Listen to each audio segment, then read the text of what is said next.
आजकल नौकरी के लिए लगातार संघर्ष कर रहे हैं। झारखंड ही नहीं बल्कि देश स्तर पर युवा जो है सरकारी नौकरी के लिए लगातार संघर्ष कर रहे हैं। लेकिन सबसे अभी बड़ा सवाल है कि झारखंड में जो भी बहाली निकाले जाते हैं वो विवादों के घेरे में रहते हैं।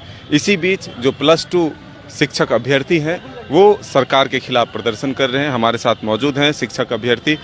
क्यों आप लोग आज विरोध प्रदर्शन कर रहे हैं? देखिए, इसमें आज विरोध करने का मेन मकसद है कि जो 11 सब्जेक्ट का पद सृजित करके उसका जो है बैकलॉग का भी निकाला है और नए सिरे से भी निकाला है 11 सब्जेक्ट का।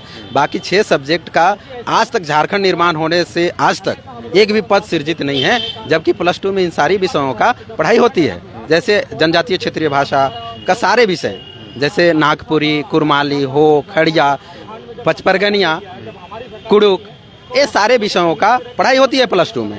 राजनीतिक विज्ञान, मानव शास्त्र, दर्शन शास्त्र, समाज शास्त्र, ये सारे विषय होते हैं, लेकिन इसके कोई पद सृजित नहीं है और एक भी शिक्षक बहाल नहीं हुए हैं। हम लोग बीएड करके बैठे हुए हैं ये आस में कि सरकार इसमें पद सृजित करेगी और वैकेंसी लाएगी, लेकिन अभी भी वो हम लोग का उम्मीद में पानी फिर गया और 11 सब्जेक्ट का ही केवल आया है। इसलिए हम लोग लगभग 50 दिन से हम लोग अनिश्चितकालीन धरना में बैठे हुए हैं राजभवन के समक्ष। इस पर सरकार की कोई भी प्रतिनिधि हम लोग से सुध लेने नहीं आई है और अंतर्गत अभी हम लोग यहाँ पुतला दहन करने के लिए मजबूर हुए, जबकि शिक्षा मंत्री का स्वास्थ्य ठीक नहीं है, लेकिन मजबूरन हम लोग को पुतला दहन करना पड़ा। और उससे पहले हम लोग उनके लंबी उम्र की और स्वस्थ जल्द होने की कामना भी किए हैं, ऐसी बात नहीं है, लेकिन मजबूरन जो शिक्षा का स्तर जो है, जो यहाँ का वैकेंसी नहीं आ रहा है, उसके चलते हम लोग पुतला दहन कर रहे हैं। कितने वर्षों से आप लोग संघर्ष कर रहे हैं?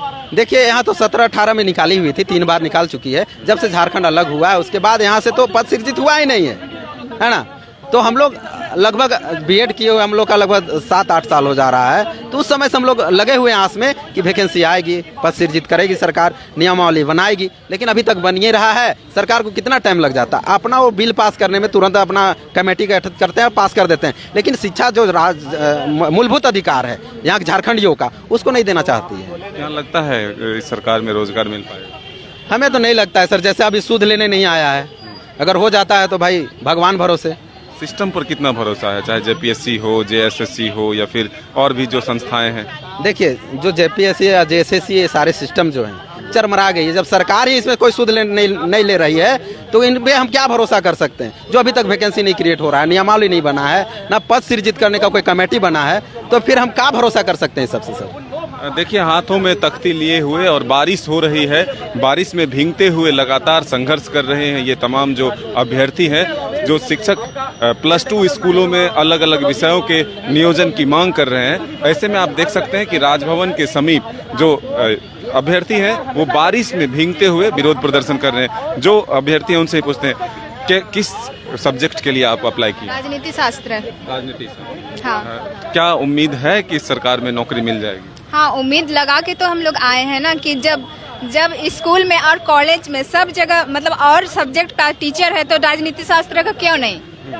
तो यही मांग लेके हम लोग आए हैं कि राजनीति शास्त्र में भी मतलब वैकेंसी निकाले, और हम लोग बीएड किए हुए हैं तो हम लोग को भी उसमें टीचर बनने का मौका मिले। कितने साल से इस तरह से संघर्ष कर रहे हैं? ये तो 2000 जब से झारखंड अलग हुआ उसके बाद से राजनीति शास्त्र या फिर और जैसे क्षेत्रीय भाषा का कोई सब्जेक्ट का बहाली ही नहीं हुआ है। हाँ, तो क्यों नहीं हो रहा है? जब ये सब्जेक्ट है रखे हैं तो फिर क्यों बहाली क्यों नहीं हो रहे हैं? अभी क्या करते हैं? अभी तो पढ़ाई कर रहे हैं। तो पढ़ाई कर रहे हैं तो और किसी चीज का ट्राई किए या तो? नहीं, अभी कोई चीज का ये नहीं कर रहे, ट्राई नहीं किए। अभी जो लाइन में है वही लाइन में जाना चाहते हैं, टीचर ही बनना चाहते हैं और कुछ नहीं। और कुछ नहीं। कितना उम्र बचा हुआ है अभी? अभी तो हम लोग का स्टार्टिंग है। स्टार्टिंग। हाँ। तो क्या सरकार के सिस्टम से जो संस्थाएं हैं उस पर भरोसा है कि नियुक्ति हो जाएगी? भरोसा लगा के हम लोग आए हैं। जब सरकार चुने हैं तो भरोसा भी रखते हैं कि वो हम लोग को टीचर बनने का मौका दे। लेकिन जिस तरह से प्रश्न पत्र लीक होते हैं, जेएसएससी की बात हो चाहे जेपीएससी से जो भ्रष्टाचार के मामले सामने आते हैं, तो क्या इससे लगता है कि सही से हम लोगों को नौकरी मिल जाएगी? नहीं, इस तरह से नौकरी नहीं मिलती है। जैसे सारे जैसे क्वेश्चन पेपर लीक होते हैं तो उसमें सरकार का ही हाथ होता है, तभी वो लीक होते हैं। तो लगता है ना सही अभ्यर्थी छूट जाते हैं और हाँ, सही अभ्यर्थी छूट जाते हैं, और जो पिछड़े जो नहीं ये किए रहते हैं, जो डोनेशन दे के मतलब घूस दे के घुसते हैं उनका होता है, जो परिश्रम करके घुसता है उसका नहीं होता है। कहाँ से आए हैं? हम यहीं रहते हैं, पढ़ाई करते हैं, पर गुमला के हैं हम। क्या पापा क्या करते हैं? कुछ नहीं, किसान है। किसान। हाँ। किस खेती करके अभी तक आपको यहाँ तक पढ़ा लिखा करके? कुछ घर में बोलते हैं जब इस तरह से कहते होंगे कि हम जा रहे हैं संघर्ष करने के लिए, तो पापा माँ का हिम्मत टूटता है कि बच्चे को पढ़ाए लिखाए, इतना कुछ किया लेकिन अभी तक कोई परिणाम नहीं मिला? नहीं, वो लोग को भी दुख लगता है क्योंकि वो लोग भी परिश्रम करके हम लोगों को पढ़ाते हैं ना, तो वो लोग को लगता है दुख कैसे नहीं लगे। अगर अभी वो लोग इतना परिश्रम करके हम लोगों को यहाँ भेजे हैं, इतना दूर भेजे हैं, तो वो लोग को उम्मीद लगता है कि हाँ बच्चा कुछ करे और हम लोगों का नाम रोशन करे। लेकिन अभी तक तो कुछ नहीं। अभी तक तो कुछ नहीं हुआ है। क्या नाम है आपका? अनिमा तिर्की। अनिमा तिर्की जी हैं। ये सरकार जिस तरह से काम करती है, कहाँ से आई हैं आप लोग? किस चीज़ के लिए प्रोटेस्ट कर रही हैं? राजनीति शास्त्र विषय के लिए। राजनीतिक शास्त्र के लिए। उम्मीद है कि इस सरकार में नौकरी मिल जाएगी? उम्मीद तो है लेकिन दे नहीं रही है सरकार नौकरी। उम्मीद लगाए रखते हैं लेकिन सरकार निकालती नहीं है वैकेंसी। जिस तरह से जेपीएससी या जेएससीसी जो सवाल के घेरे में रहते हैं, विवादों में रहता है, उससे लगता है कि सिस्टम सही से काम करता है और आपको नौकरी मिल जाएगी? यहाँ जो सिस्टम है, यहाँ के जो मंत्री हैं, जो विधायक हैं, वो नहीं चलाते हैं। यहाँ के जो ब्यूरोक्रेट हैं, जो आईएएस हैं, जो आईपीएस हैं, जो शिक्षा सचिव हैं, वो सरकार चला रहे हैं, ना कि यहाँ की जो जनता के द्वारा जो चुन के जो आई है वो सरकार चलाती है। सरकार वो नहीं चलाती है, ड्राफ्टिंग करती है सचिव, आईएएस ये करती है ड्राफ्टिंग। सारे जितने भी फैसले लिए जाते हैं या जितने भी नीति निर्धारण किए जाते हैं, ये ब्यूरोक्रेट्स के द्वारा तैयार किया जाता है, ना कि यहाँ की सरकार के द्वारा। सरकार तो कठपुतली की तरह उनका जो फॉर्मेट दे दिया जाता है, बायोडाटा जो बना के दे दिया जाता है, उस पर सिर्फ साइन करने का काम करती है ये। शिक्षा मंत्री तो कहते हैं कि हम शिक्षकों की बहाली का एक तरह से आंकड़ा लाखों में पहुंचा देंगे, भरोसा है? नहीं, कहनी और कथनी में बहुत अंतर है। हमेशा जब भी सरकार आती है वो आश्वासन भर भर के देती है। जब भी सरकार सत्ता पे आती है वो समझती है कि आने वाले समय में हमको बहुत सारे सवालों का जवाब देना होगा, इसलिए वो हमेशा झोला भर भर के आश्वासन लेके आती है। जब भी अगला सामने से कोई क्वेश्चन के लिए आता है या सवाल उनसे पूछता है, तो वो पॉकेट से सवाल निकालती है आश्वासन के रूप में और उनको थैला में थमा देती है, उनको भेज देती है कि आप कहाँ अगले बार या कुछ दिनों के बाद आपकी जो सुनवाई वो पूरी हो जाएगी, आपको रोजगार मिलेगा, आपको ये मिलेगा, वो मिलेगा। लेकिन ये कुछ होता नहीं है। जब उनकी सरकार गिरने वाली होती है या जब उनका कार्यकाल पूरा होने वाला रहता है, तब वो बोलती है या कुछ स्टेप थोड़ा सा हल्का बहाल करके दिखाती है पब्लिक को कि हम आपके लिए उचित कदम उठाए थे, लेकिन मेरी सरकार अब नहीं रही, इसलिए हम नहीं कर पाए, लेकिन अगले बार फिर से हम आप यदि हमको चुन के लाइएगा तो आपकी हम मांगे पूरी करेंगे। इस तरह से हमको हमेशा बहलाया जाता है, लेकिन सरकार कभी हमारे पक्ष में या हमारे हित में कभी कोई कदम नहीं उठा रही है। कितना एज बचा हुआ है? लगभग एज खत्म हो चुका है। इससे भी ये जो हाई स्कूल टीचर का या प्लस टू टीचर का जो बहाली प्रक्रिया है उसमें 40 साल उम्र मैक्सिमम दिया गया। हमारा अभी ये लास्ट अपियरिंग है, अपियर हम हो सकते हैं लास्ट बार, उसके बाद हमारी उम्र ही खत्म हो जाएगी। तो संघर्ष जो कर रहे हैं, तो क्या लगता है घर परिवार में लोग ताना देते हैं? हाँ, ताना देते हैं।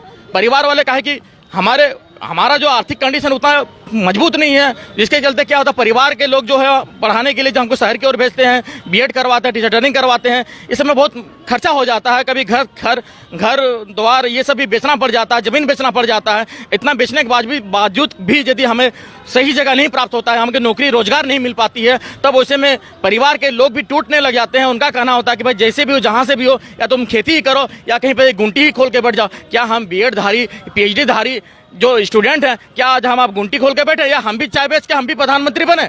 हर कोई चाय बेच के प्रधानमंत्री तो बन नहीं सकता है, या हर कोई लिट्टी चोखा बेच के भी ऊपर नहीं जा सकता है। तो रोजगार तो हर किसी को चाहिए ना। जब हमारे लिए आप रोजगार दीजिएगा नहीं तो हमको पढ़ा क्यों रहे हैं, हमको बीएड क्यों करवा रहे हैं? आप सीधे पढ़ाना ही बंद कर दीजिए। जैसे अब इंटर लेवल पे आप राजनीति विज्ञान हुआ, समाज शास्त्र हुआ, दर्शन शास्त्र हुआ, मानव शास्त्र हुआ, इन सभी विषयों की पढ़ाई होती है प्लस 2 लेवल पे। लेकिन जब इनके टीचर की बहाली नहीं कर सकते हैं तो इसको पढ़ाई बंद कर देना चाहिए। अब जब उनको पढ़ाई हो रही है तो आप हायर एजुकेशन से, यानी पीजी डिपार्टमेंट से हो या कॉलेज से, आप टीचर को हायर करके बुलाते हैं सिर्फ कॉपी एवोल्यूशन के लिए, ना कि टीचिंग देने के लिए, ना कि पढ़ाने के लिए।